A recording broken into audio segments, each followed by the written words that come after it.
Shotgun here with you. You gotta learn to earn.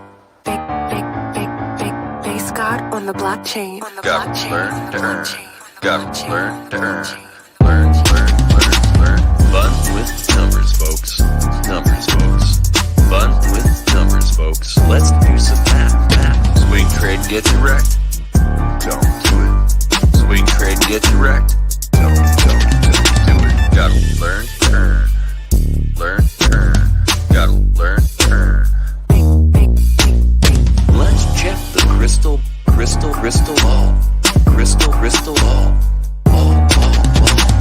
Let's check the crystal ball. Crystal ball. I am not a financial advisor, but here's how I'm gonna burn my money. Burn my money. Burn my money. I am not a financial advisor.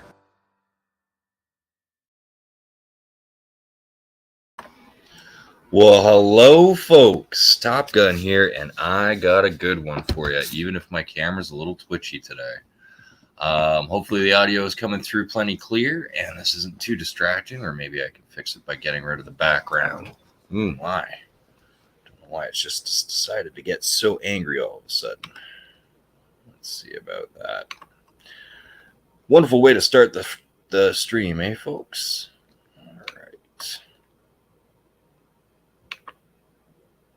I don't even know where to turn that off. We're going to have to deal with it for the show. All right. So, folks, we all know that Richard Hart builds the best crypto. And ladies, liquors, and leverage will get you wrecked. It's not financial advice. It is a statistical fact. However, we do have an open mind here. So, we do like to look at second best protocols that are built in the RH style. Things that try to avoid admin keys and use lovely immutable smart contracts as much as possible. So today we're going to do a deep dive on all things Fiat, and there are a few additions to that protocol. And man, I am going to have to see once I get them on here if I can get this fixed. So I'm going to bring on Hexastani from Phiat to tell us all about the new protocols. All right, welcome. How's it going? How's it going, sir? Thanks for having me on.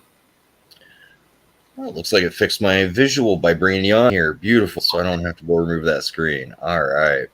So it's been a while having you back here. Last time you were on, we took a look at the Fiat protocol, and it was basically talking about a clone of Ava that allows us to do some leverage trading and potentially finally let Richard Hart have his shorts on Hex so he can get those shorters wrecked.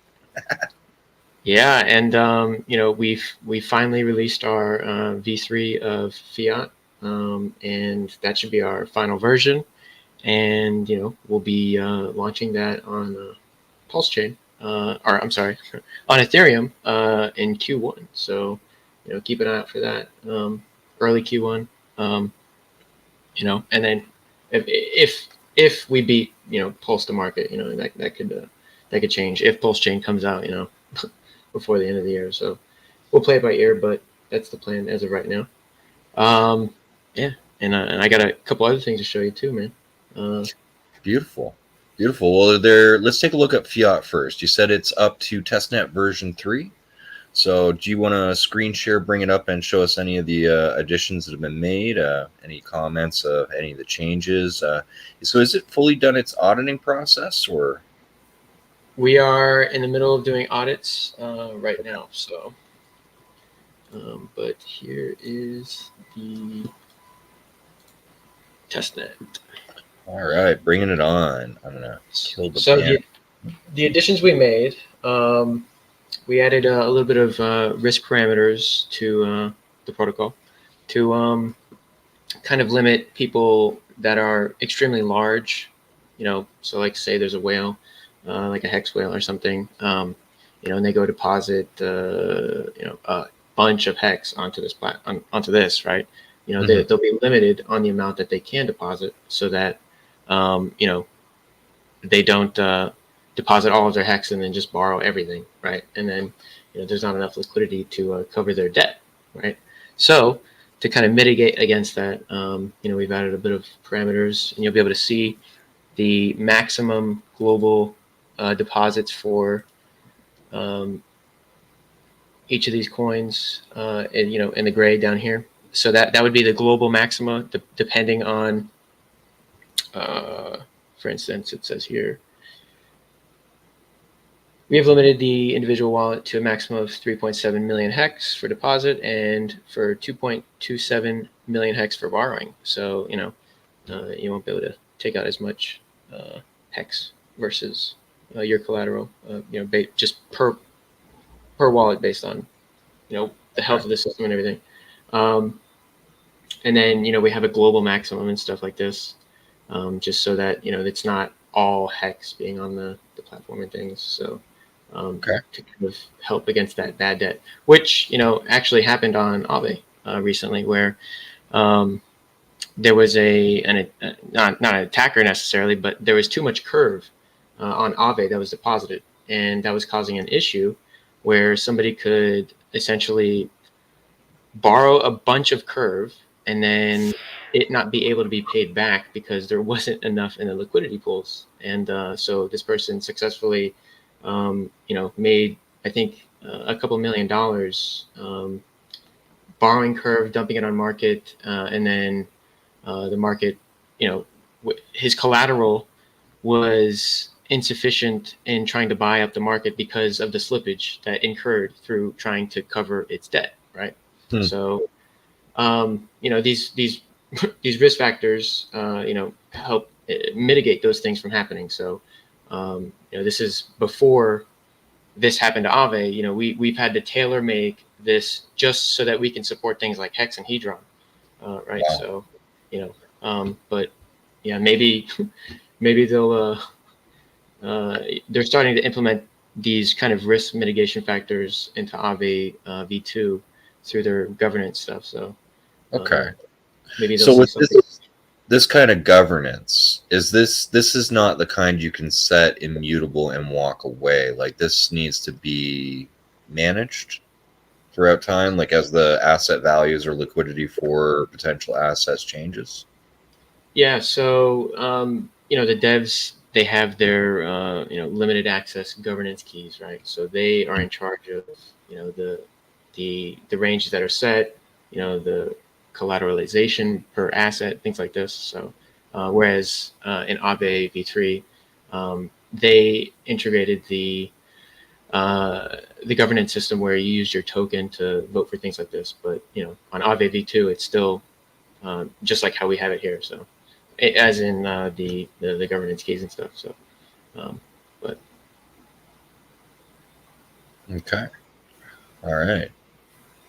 It's good to know. No, this is good. Like, I mean, this is where security versus convenience are things that are tricky balance to actually hold. And I mean, for the security of immutability, you lose the convenience of being able to have adjustable protocols to add financial security, like one kind of security for another kind. So, I mean, in this kind of balance, this is, to me, this sounds like well-rounded thinking. Like, this doesn't affect still anybody's personal balances, what they already have, doesn't let you have access to their change or redistribute any of the tokens. This is just an access governance. So, I mean, yeah, this just does tweaks the levers on which people can maximum amount of borrowing per asset or something like this. This has nothing to do with like dipping your fingers in the honey pot and taking everybody's money, right?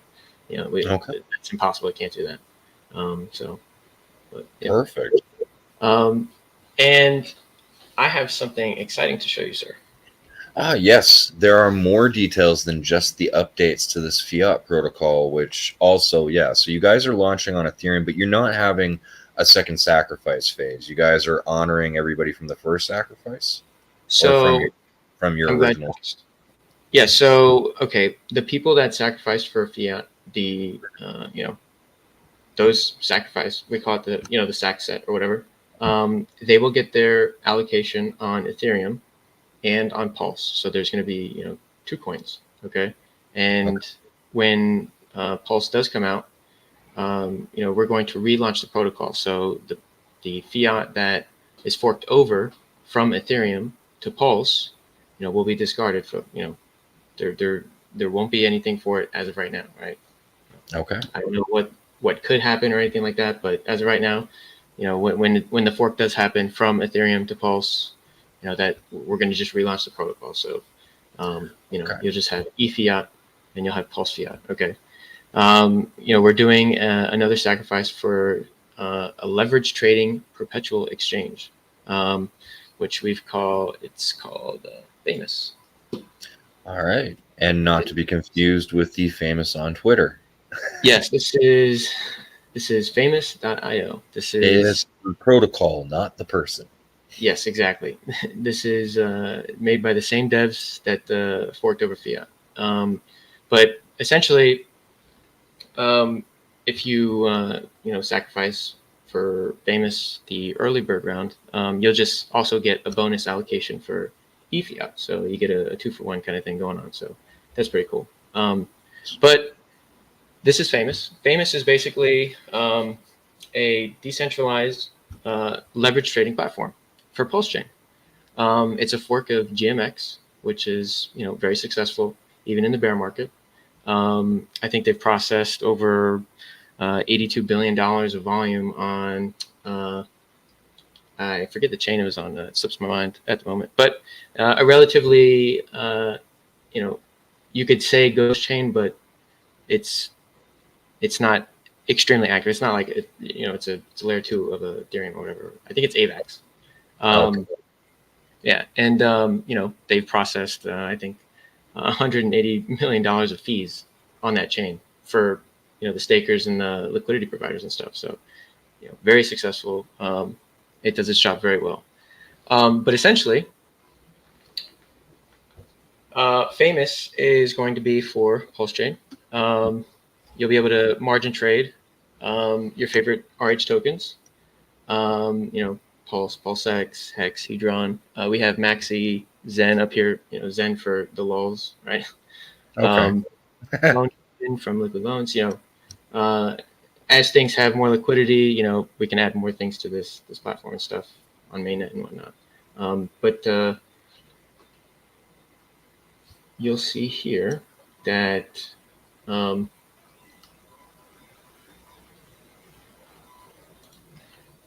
we can go to the trade icon here, the trade tab, and say we want to open up a long on Hex, right? Or a short. But let's go into details on why shorting Hex is valuable and why margin in general is valuable. You could look at it as an insurance policy against market movements. For instance, let's say you think the market is a little frothy, right? And you think it's the high, okay? You could take a leverage position against your current stack, take your Hex, like let's say 1% of that, and do a 10x short because you think it's the top, and then just write it down, right? If the market falls, you kind of regain or keep some of the capital that you might have lost if you wouldn't have, or if you wouldn't have sold or didn't take the short, right? And if the market does move up against you, another double or something, well then you weren't so mad that you took the insurance policy just in case to protect yourself from the downside anyways, right? Does that make sense? Well, I mean, not entirely. Like if you're getting leveraged up into a short and it double X's, you're not getting liquidated. You would be liquidated if the price moves up, yes, right? But if the price moved down, you covered yourself from the downside. You hedged your position successfully. You took out the insurance policy. You used a portion of your stack. You took out the short, and you covered your position in case of a market downturn.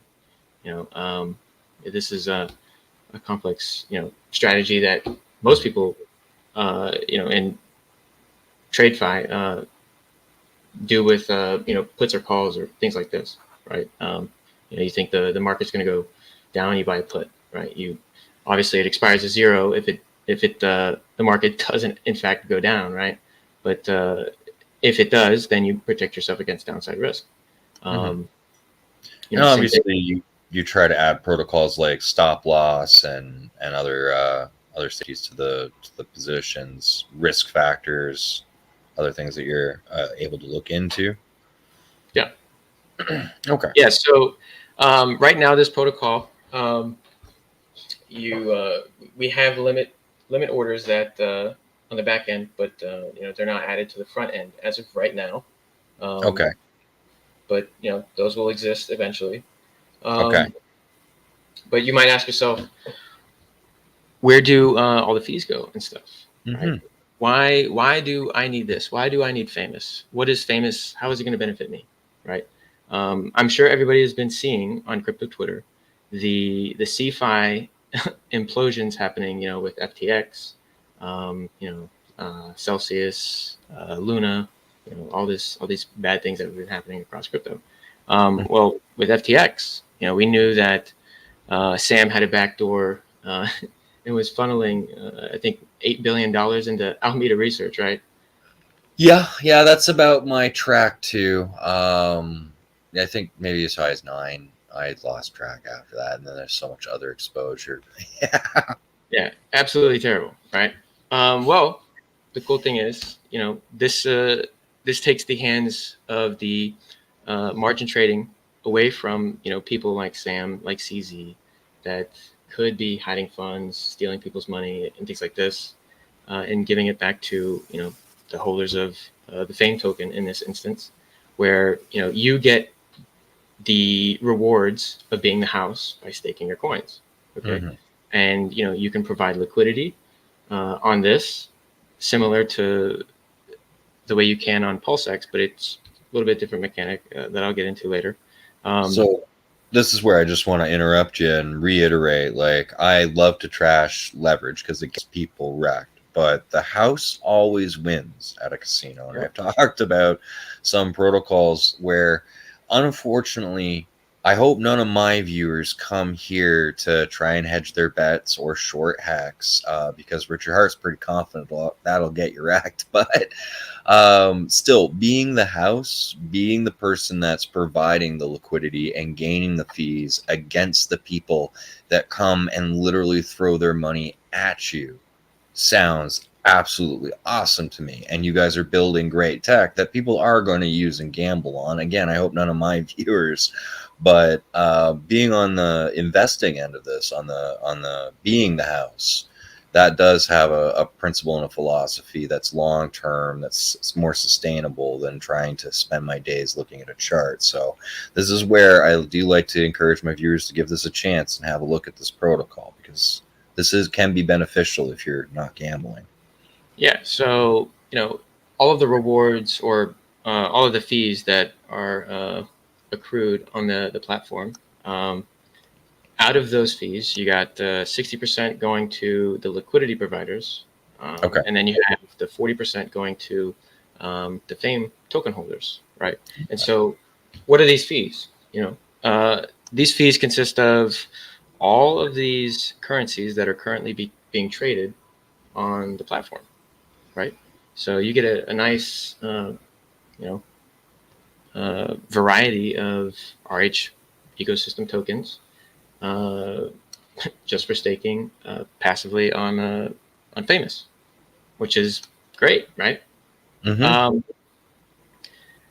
and there is impermanent loss risk for things, for providing LP on this platform, just like there is providing LP on things like PulseX. Okay. It works a little bit differently, but it's the same concept. If the price moves against you too much, or it's not as I guess, range bound, or in this case, if the price or if the traders win a lot, then you'll incur permanent loss into different coins. Like, let's say people are shorting and they're right most of the time, then, you'll see USDC being turned into other assets on the protocol or something like this, and you'll incur impermanent loss, right?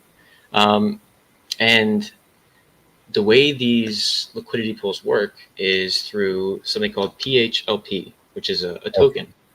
Yeah, so it kind of works like the way you provide liquidity on PulseX, whereas you send in your hex and USDC, and then You choose that pair, yeah.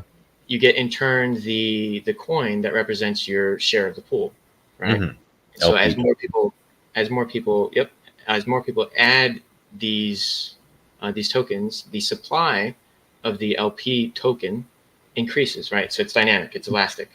It doesn't inflate or anything. It's just as more people deposit their funds, the supply of the actual token increases and stuff. So Your percentage of the pool changes. yeah, exactly. It's dynamic and stuff. So Yep. but yeah. Now, So how is the LP different in this? Like, is it not? Are you just providing single-sided liquidity, or do you have to provide both sides as well? you Like would the be providing. If you wanted to provide liquidity, you would essentially be buying this PHLP token with a particular asset, okay, that you can redeem for the entire pool of assets, right? So let's say I deposited or I bought PHLP with USDC, right? I could wait 15 minutes and then take that same PHLP and then redeem it for Hex or something like this. So it's a little bit different than PulseX, but it essentially works the same way, where you deposit your coins and then you get a derivative uh, redeemable token, right? PHLP, and then you can go redeem any one of these assets on the platform itself.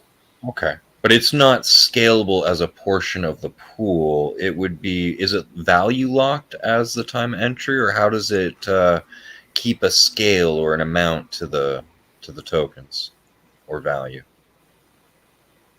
Don't know what you mean. So like for example, I take $1,000 of fiat token and deposit it and get this fiat LP.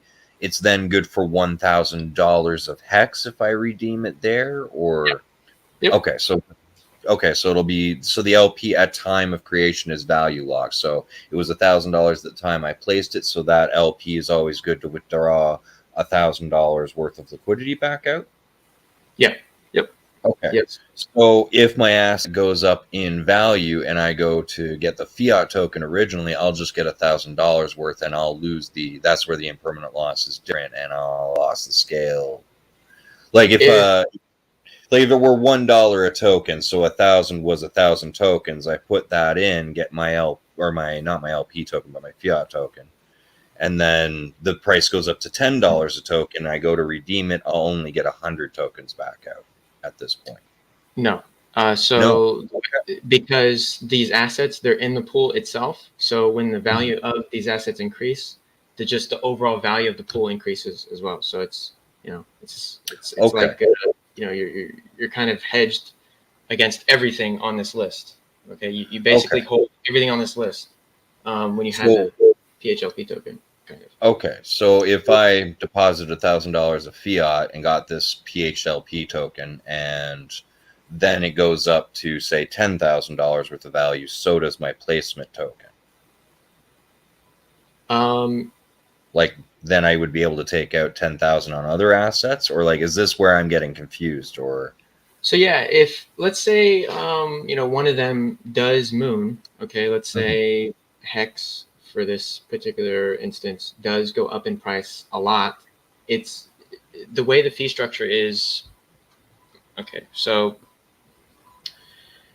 let me come back a little bit. So let's go back down here. So there is a target weight for each one of these assets. Okay, and this target weight defines how much fees you'll be paying if you want to, interact with these coins by buying and selling them or depositing them to get, PHLP. Okay, so for instance, our USDC coin is under our target weight. Our target weight is 33.33%. Okay, so we're going to incentivize you to use USDC to buy PHLP, and you'll see here that Hex is over the target weight. So you're going to incur lots of penalties by depositing more Hex. And you could say for this example, Hex went up in price relative to where people were depositing it, so it's become a bigger portion of the pool, right? The supply of the PHLP didn't change. It's just the value of hex went up. So you'll still be able to withdraw the same amount of value out of the pool. The pool value has gone up a little bit, right? But it hasn't gone up totally to reflect on the price movement of hex in this instance. Does that make sense? So yeah, it does. So I mean, the price could double on Hex, but only go up 50% here on this platform while it's scaling into everything else. So, right. Yep. okay, all right, that's a Yep. little interesting. So the math is a lot more sliding scale and dynamic. But I mean, I'm back from an era where I remember when the difference between statically configuring and dynamically configuring my THCP protocol. So I'm all about dynamic configuration. I love it. Yes. You guys have really thought a lot and put a lot of math into this. Yeah, so this can get a little complex, but essentially you're betting on if you were the PHLP provider, you're betting on the traders losing, right? Because shorts or longs are versing you as the LP provider. Kind of hard way to put it, but that's essentially what it is, right? You're betting against the traders, and then you could also say that you're betting that these assets are going to go up in price. Because if they go up in price, you'll be able to get a better dollar value out of your PHLP token, when you want to exit your position or something like this. You know what I mean? Well, this is essentially similar to how the VIX affects the premium on puts and calls in the traditional market, right? I'm not entirely familiar with how the VIX. Okay. Well, the VIX is a volatility index, the Yeah. volume of trading, not necessarily the amount of liquidity, but I mean, it's just another way of keeping a scale on the market where, I mean, if everybody's shorting in one direction, the market's got to be able to compensate. The market maker's got to be able to hedge and protect itself, right? Yeah, you're getting into the weeds about the Greeks and stuff, which have to do with volatility. Those increase the as volatility increases on options, the premium increases. But this just has to do with with liquidity and the value of the liquidity, right? Okay. So if the value of liquidity goes up, then the overall value of PHLP redeemability also starts to slowly climb. Okay. Naturally, it's a little bit more complex. I guess you could kind of see it as like a curve pool, but it's really complex. Yeah, it is. It is. This is a new concept to me, which is why I took a stab with the volatility index, because it's the only thing I've managed to learn about this kind of option trading. So this is a little new to me, and I'm loving learning it. Thank you, man. Sure, yeah. And so that's PHLP token, which is just the liquidity, derivative, I guess, right? But the actual trading aspect works fairly flawlessly. I'll open up a long on Hex real quick on testnet. Beautiful. So we'll go long, and this is a price taker. Okay, so this is not a price maker exchange. This is a price taker. So you'll have a mark price, which a mark price just takes the price of PulseX and it displays it here on to Famous. Okay. Okay. So when you make these trades, you really don't see a lot of slippage because you're literally just trading the price. You're not necessarily affecting the price when you make these trades. Does that make sense? Okay. Yep. So, it does. Yeah, limit order liquidity makes a lot of sense to me. So so we just opened up a long for 10,000 USD on Hex, and you could also use Hex to open up these positions because it's a perpetual exchange. So and say you wanted to open up this long with Pulse, okay, and you did that. Well, what happens on the back end is it takes your Pulse and then it swaps it through the liquidity pools. It swaps it to Hex, and then you can long Hex, right? So you can use this as an alternative to PulseX. It may give you better pricing for your swaps. It may not. It depends on the ratios of the liquidity. So, for instance, if I wanted to trade USDC for Hex, I would get wrecked with fees because we have, we're under our goal for USDC and we're over our goal for Hex. So you're going to incur more fees with that trade. And Okay. if you were so inclined to do that, those fees would get paid to the stakers and the liquidity provider of the PHLP token. So That makes sense. um, but yes, and whenever you do these swaps with other assets, when it routes through the swap function, that fee is paid to the stakers. So pretty bullish if you ask me. But Yeah. here is our hex position, our hex long. Now, the cool thing is the way these can work together. You relatively see bigger players use things like Aave or Fiat to affect the spot price of these assets. Mhm. You'll see like Three Arrows Capital. They had a couple $100 million on Aave that they were trying to pay back a long time ago when Luna went under. Right? They had Back to May.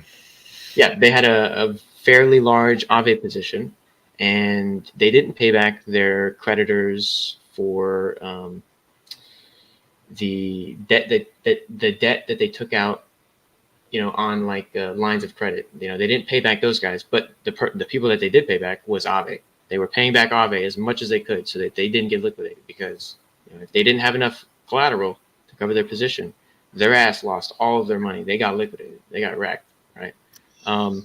But with that being said, these big market players, they'll use things like the fiat market, Aave market, to borrow real coins, to affect the spot price. So now that I've opened up, a short or a long on Hex, what I could do is go to Fiat and borrow against my position, and then go affect the spot price, which would then increase the my P&L on my position on Famous.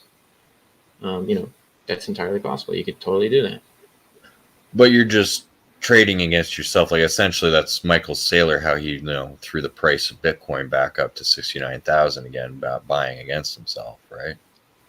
Well, you'd be trading against the liquidity providers, Okay. essentially. So now, if I was a smart liquidity provider, I would watch people doing this stuff, right, and then counter trade them, so that they, so that they lose and their position gets liquidated.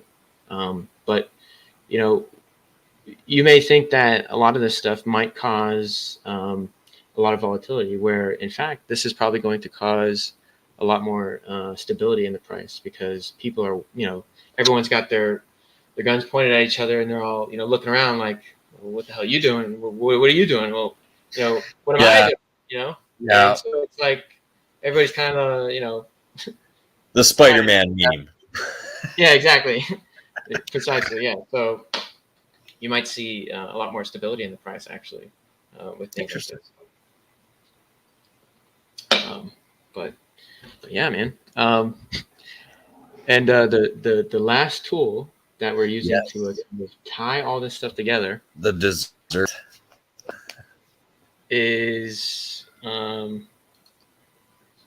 Fatty, where it's a a read-only wallet for anybody to use. It doesn't hold your private keys. It doesn't store any of your information or anything like that. What it if you have any sort of assets on Pulse or Ethereum or a couple of other chains that will support, essentially you'll be able to see all of your assets in one place, kind of like a Zerion or a DBank or something like this.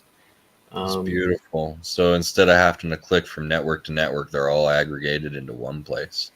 Yep, and we'll support things like I have another wallet, but it's not on this browser. But you can see your HSIs, your whether they're tokenized, whether they're instanced.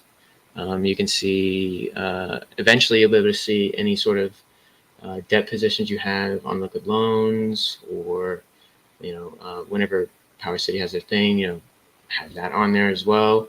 I don't have any hex stakes on this account that I'm on right now, but you'd be able to see your global rank on based on how many t-shirts you have, how many days you've served, of your hex or whatever, how many days you have left and stuff. Some really cool stuff, and it should really tie the whole ecosystem together, right? A one-stop shop for everything to do with the Pulse Chain ecosystem that's Nice. relevant. That's not And obviously this is just an aggregated viewer of your wallet. It doesn't give you the ability to swap all your funds or interact with your wallet. So it's a Nope. read only. Okay. Yep, read only wallet, and this is a passion project. This says no Okay. coin to it. This is No just sacrifice, no coin, just a thank you community. Here's something to make your lives easier. We love you. basically, yep, basically. And you'll be able to see eventually, your open positions on Famous and stuff, and maybe see how you rank up against everybody else. Perhaps we'll see where it goes. But this is being built by third-party people that we're hiring out of pocket, so it doesn't affect the development of like Famous or Fiat, if any. So, but yep, this Nice. is. I hope the kind of the picture is kind of clear here, where the direction we're going with this and how it kind of literally just ties everything together almost beautifully, right? Yeah, The you're entire can use this stuff. an all-in-one kind of mini trading platform. It's nothing like the 25 grand a year trading desk profile that With Bloomberg.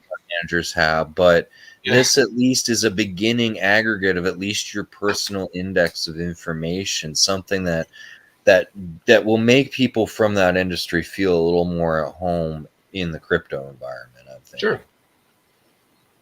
Sure, yeah, I can agree with this. But yeah, I mean, this is our goal. This is what we got going on. You know, I Fiat love is Fiat's complete. It'll be Ethereum, Q1, Famous. We've got the testnet up. Please go trade on testnet. You can even share your P&L of your current position. You click share, and then you can go and post it on Twitter, and it'll automatically populate on Twitter and stuff. Wow. It's really cool. So Wow, you guys are really putting in the bells and whistles on this. Now, I love it. Now, roadmap wise, I think we were talking a little bit about the show. You guys are obviously very big about audits and taking all the security precautions. So, you're happy with the development of testnet 3 for Fiat, and you're happy with the testnet of Famous. They're both in auditing right now, or are they at different points in the roadmap here? there are different points. We're still building onto Famous and UI stuff, right? But Okay. with Fiat, that's probably what it'll look like on Ethereum. We're doing audits now for Fiat V3. Okay. Beautiful. And then Fatty is not publicly available. That's still being worked on. It's not complete for us to let the public use, but I've been using it for I would say like 4 to 5 months now, I guess. And just tracking people on testnet, just seeing what they're Nice. doing. But Okay, so if you don't mind, if this is backing you into a corner, you can be like timeout, safe space or whatever, but without setting expectations too much. You guys have any idea for just the quarters, like Q1, Q2, like, so when's Fiat going to be released? When's Famous going to be released? And when will we get access to this the aggregator? so famous kind of depends on when Pulse Chain is launched, right? Okay. So that it's for Pulse only. there's nobody says that we can't launch on Ethereum, Okay. but obviously if Pulse takes another year to come out, you probably see it on Ethereum. Okay, right? But So ideally for Pulse, that's still ideally again. for Pulse. Correct. Yep. Okay. So Beautiful. but yeah, we're hoping to beat Richard to market, I guess you could say, with Fiat on Ethereum, but it remains to be seen, right? So he could surprise all of us, right? We don't know that. But. Yeah, Probably. no, the future is not ours to see. Que sera, sera. But I keep liking to make the jokes at this point because I figure, oh, what the heck? I'm a huge Richard Hart fan. I'm allowed to make fun of how he dresses, and also we're coming up on Christmas, and I mean, if he just dyed his hair white and got a red hat, I'm sure we could even convince him, like as a community, to go get a Gucci made Santa suit for Christmas. Like the Yeah, probably. rage marketing of dropping at least a test net, just a V3 on Christmas, I would be so happy. I know. Yeah, and that would tickle. That would tickle. Yeah, Seriously. it would. I would gladly call him Santa for the day. Yeah. I would even send him a written letter, like a dear Santa letter. Like, thank you for Paul Shane, sir. I know, right? Yeah. Shoot, man. It's been a shoot. It's been a while, right? I No, mean, I'm just begging for a test net right now, not even mainnet, just a test net for Christmas. I know. You Yeah, know, you're at lowered expectations when welcome to the bottom of the bear market. We're willing to just beg for a test net at this point. I know, man. We'll busk the streets for test net. Fuck. You know, it's just fucked. But yeah, man. I mean, that's the best way to put it, right? Yeah. But, you know, Yeah, I mean, it is what it is. Software is not easy. I'm sure you guys have run into a few issues, and even when your audit comes back, there might be a surprise or two on it. So, I mean, in the software creation game, I haven't done a lot of it, but what little I've done, I've run into my fair share of problems. And I have to say, after watching the train wrecks of Solana, the train wreck of the back door in the Solana wallet that Dev put in, that I think got 8,000 seed generated wallets, like, to take the time, have it properly audited, have everyone's work double checked and triple checked by independent parties, I'm willing to wait. Like, even if this entire beard has gone gray when it launches, as long as it never crashes, I'll say I got what I paid for. I hear you, man. Um, software is hard. In fact, it actually is, right? But Yeah. So even if you guys have delays and it turns out Q4, I won't bust a pitchfork on you either. Audits are audits. So I'm happy as long as the product is mint and functioning nicely.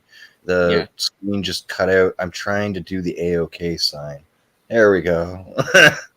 I need to get rid of this. I don't have a green screen. This is such a bad plan. but yeah, I mean, we should be, Q1. We're in line to do that. If Okay. obviously if there's some crazy shit that happens, it coming back from the audit or something, we'll fix that. But early Q1. But no Okay. promises as always, right? So Yep. No expectations. Profit of others. Just lovely toys that we're all hoping to play with. yes, So sir. thank you so much for the testnet stuff. I mean, I probably will spend some of my tomorrow afternoon on testnet poking around with this protocol, trying to get liquidated just to see what it's like. They're testnet tokens. So, yeah, I'm allowed to be reckless on testnet. It's kind of encouraged. Just use the thing, try to break it.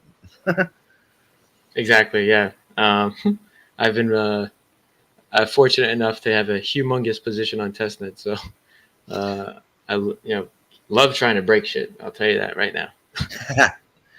Yeah, I've actually been a little disappointed at the amount of limited breaking. I mean, I break MetaMask occasionally, um, but I mean, like I go to test out these new protocols, and I'm like, let me find the bugs. Flawless operation. I'm like, I have the worst luck ever. That's why I do tech support. I break everything, and therefore find out how to fix it all. And I'm like, man, these guys are really coding this shit. Well, I'm glad I bought. And this is like you guys, but also like I'm pretty much feel this way. I got pretty lucky by picking the people I did to have on this show, because I keep revisiting with Liquid Loans, with you at Phiat, with Internet Money, and and a bunch of other protocols. And I mean, even some of you guys are designing along the same lines, but you don't mind playing nice on my show, coming on and having your spot. And I like that because all of these protocols I see as being built well, taking the best aspects to mind of the way Richard Hart's building things and designing it to bolster our bags of Pulse X, and Hex. So I mean, I don't get how more people aren't obsessed and in love with the fact that, oh, so yeah, those jerks like Michael Saylor will come play on Pulse. You'll steal all their money and pump that liquidity back into Pulse Chain and line our bags with it. Essentially, no expectation. And how are people drooling and salivating over the fact that yeah, you guys are going to wreck a bunch of people. Don't leverage. And those people are going to line the rest of everyone's bags. Like, this is how the market works. This is why the market makers make leverage protocols in the stock market and in other protocols on other chains. This is, don't, like, I'm not about, I appreciate that you study this a lot. So I'm listening to your plan, like how you are willing to go in and try and liquidate or bump. I'm not even willing to play that game. I will just put in some liquidity, earn some fees, and stake some fiat token and earn some more fees. That's my strategy. That's simple with this because I've admitted to everyone, I love my math by being able to see where there's going to be value in a system and play Warren Buffett. Buy it early and hold it for life. Yeah. Staking is a great way to be the house, right? Let other people use the leverage. Okay. You don't have to,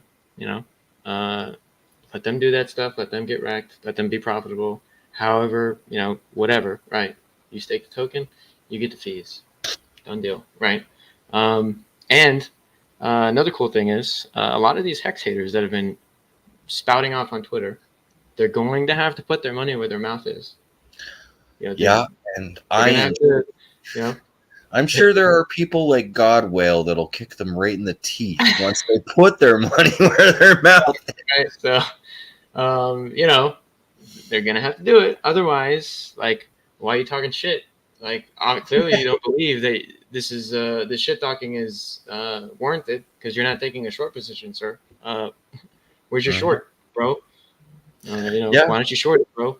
Etc. So that's where I don't strongly advertise my wallet address. I like it being quiet. I might be very broke and a small little shy shrimp in the system, but when I say I'm doing something, I do literally put my money where my mouth is. So if anyone ever asks me to prove it, I have the wallet, blockchain, Etherscan. I'm like, yeah, no, I if I say something, I'm gonna put my money where the mouth is, and that's where I do look forward to other people having to put that up. Exactly, right. And even when we had our Twitter Spaces on Friday, Eric Wall even went and spoke with us. It was like, listen, he basically had said the same thing, like, hey, if this is legitimate and viable, right? I'm gonna have to use this to put my money where my mouth is. They were like, yes, So the haters are going to come, and they're probably going to short. So it will be very interesting. Very interesting. I'm optimistic about the community that could literally be the thing that finally sets them off, because I've seen repeatedly when the price drives down suddenly from a wick, it only wicks because the community is there to scoop it up, including me. I don't exert much buy pressure, but there's a bunch of us doing the same thing, and it's very quick to see how quickly that rebounds, and that buy pressure will show up when the people show up to short.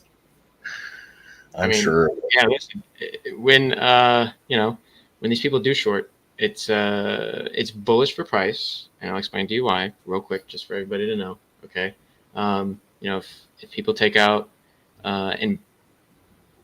so if you take out a loan in a token, okay, and then you go and sell that token on the market, right? With obviously you have collateral against the loan, right? You have collateral against the loan, and the loan you took out starts to be worth more than your collateral. Your collateral will be used to go buy up the token that you took up the loan in, right? So what effectively that does is it makes buyers or it makes haters into buyers at all-time high, or new highs that they never thought possible, right? And Richard Hart explains this. He's explained this a couple times on stream, where he really wants Hex to be listed on a margin trading exchange or a lending protocol, right? So we got both of those things. Oh yeah. Well, it's the short squeeze.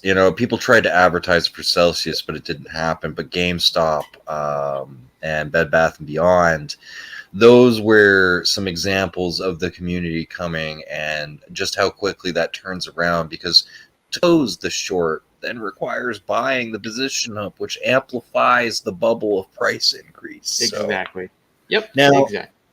do you guys have a way, like, so in the health metrics, like something I've been introduced to is turnover ratio.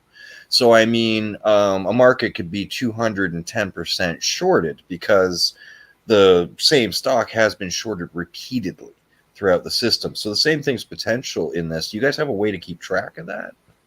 So that's an interesting question. The amount that you can actually short or long in the system is based off of the liquidity that is inserted. Okay, so if there's like, I can just go back to the thing right now and just give you an example. Let me get this on screen. There you go. Okay, so just a moment. I have to add it. There we go. All right, so you'll see here, if I go to long Hex, I'm sorry, with Hex, okay. So you'll see the amount of liquidity that I'll be able to open a, position maximum with Hex would be $5 million, right? Well, there is a lot more liquidity than $5 million worth of Hex. We go to dashboard here, and we can go see the Hex pool is almost $20 million. Right? Okay. So you can only, leverage 25% of that, or yeah, yep, 25% of that. And then let's go see what Pulse is. How much can we, leverage Pulse in this instance? So the max leverage that you can take out, the max position size that you can take out, where the entire global size that can be had in regards to longing Pulse is $10 million. Okay. The Pulse pool, I think, is around 18 million or something like this. And when you do short, I don't know if I mentioned this earlier, but it goes to automatically a stable coin. So if you used Hex to short Hex, it's going to automatically swap that Hex for a stable coin, and then open the position, and then that swap gets paid to the stakers and stuff like this. But besides that, the maximum size short that you can take out for Pulse is $5 million, right? So this type of over leveraged derivative play that you would see in legacy isn't possible here, because it's based off of the liquidity pools itself. Okay, so like I can open only a limited size short position here, but then after I short and sell the tokens, somebody could theoretically buy the same tokens, deposit them again onto this system, and then those same tokens could be shorted again by someone else. No, this is a no. So it's not. There's no way to layer up or go over that way, or no, like that. Okay.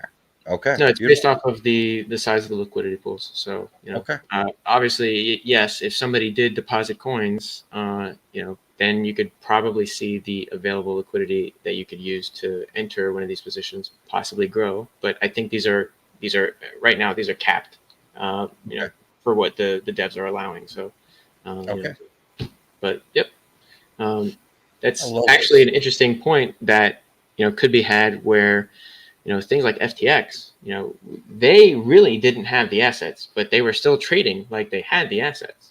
So you could say that the leverage that was being used on FTX could have been over leveraged relative to the assets that they had, on their books or whatever like this. So you could have perhaps been in a situation where that was possible, but we're never going to know, right? We're just literally never going to know. But No, no. Well, I mean, interestingly, the fallout that's occurred from that, I have seen some surprisingly good in-depth content so far. Like, I know that a lot of the information wasn't kept, but there is some amount of information I know that they found that does lead to FTX like causing the second or helping cause the second asset inflation, Bitcoin. So there'll be tidbits. We'll never know the full story, but there'll be tidbits coming probably for months and years. Yeah, and it could have artificially inflated the supply of Bitcoin on paper, right? Well, they So did that too with the rep Bitcoin. They didn't even have like what was it? 14,000 coins. They just oh yeah, made and up. Solana, right? They had wrapped Bitcoin on Solana or something, and that shit went to zero because the Bitcoin didn't exist. Nope. It's crazy. So yeah, that's entirely possible. You know, who's to say that that didn't go on for a very long time on their particular exchange? You know, So a lot more safety, a lot more transparency, no issues of the centralized fiasco of FTX. A lovely decentralized protocol with a exactly. small amount of governance admin keys, so you can add and remove protocols from it as they become relevant or lose relevance, and so you can change some of the limiting metrics or governance metrics for safety of the protocol, but nothing that'll let you go in there and get hinky with people's personal supplies or reattribute loans. Exactly. All right, this is sounding like a very beneficial system that you guys have put a lot of thought into, and I'm loving the amount of progress you guys have put through on the test net. So I'm going to make sure here before we completely end this, bring up your, there we go, fiat.io, t.me/fiat crypto, twitter.com/fiat crypto, and testnet.famous.io and t.me/famousx. All right, so that's all the socials. Everybody can get a hold of you to ask more questions, poke around, find out details if they want to get involved in your sacrifice. And is there any other little tidbits or Easter eggs, anything you want to throw out to the viewers before we wrap this up? We're almost at an hour. No, I think join the Telegram, Famous X on Telegram. Ask questions if you have any. Right. Okay. If Oh, you'll probably see the sacrifice sooner than later. No, no earlier than December 2nd. okay. But could be pushed out to later in the year, or could be right at December 2nd. I have no idea. That hasn't been Okay. made. So So if people you'll are see. curious about that date, they'll have to get involved Telegram, Twitter in order to tab. So no spoilers on that today. All right. Yep, I don't have any details or ideas, so you just have to keep your ear close to the wall and keep your eyes on a swivel, head on a swivel. All right, man. Well, thanks for running me down because it's been almost 2 weeks since I made a video. So I appreciate you making sure to corner me for a change. I think last time I was like, dude, come on my show for an interview. And this time it's like, dude, would you just interview me? So thanks for running me down. I've had a lot of fun doing this, and I'm glad to have taken a close look at the protocols. So look forward to having you on again. This seems like a regular occurrence. So next time you guys have any updates, if you want to run me down again, I will gladly have you on to take another look, man. Thanks, Yes, Hex, sir. for joining us and giving us all the lowdowns. I'm gonna go ahead and put on the song again for everyone to enjoy and say goodnight for the end of the evening. And if you want to hang around and back, we'll talk after. Roger that, sir. Thanks for having me on. All right, thanks for being here.